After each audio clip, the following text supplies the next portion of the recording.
shillings in merchandise that has been sold but payments are not remitted to suppliers. Speaking at a forum convened at the National Trade Week to debate on the crisis of the sector, various stakeholders highlighted governance as one of the major factors ailing the affected businesses and underscored the fact that the crisis in the sector was now systemic and threatened to the rest of the economy. Don't pay the suppliers who borrowed money, or it will affect banks.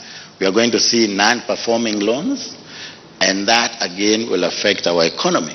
So as Treasury, we are very concerned about that, because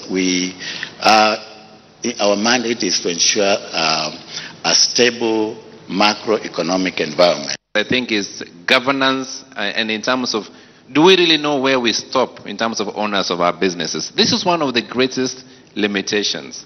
And it doesn't matter who you are, whether you're a manufacturer or whether you're a supplier.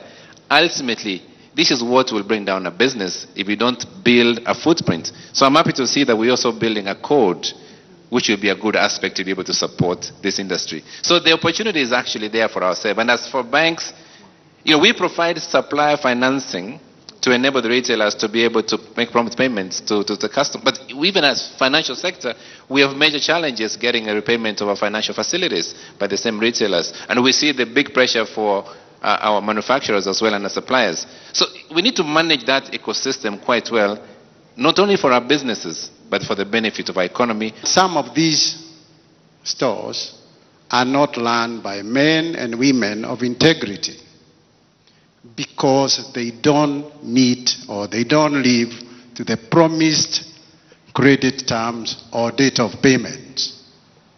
First of all, I would like to tell you, in this country, we have KRA, where you supply goods from 1st to 30th.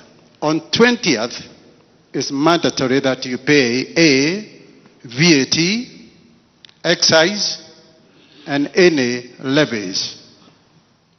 So, if those ones are not paid for on 20th, the manufacturer is penalized by KRA.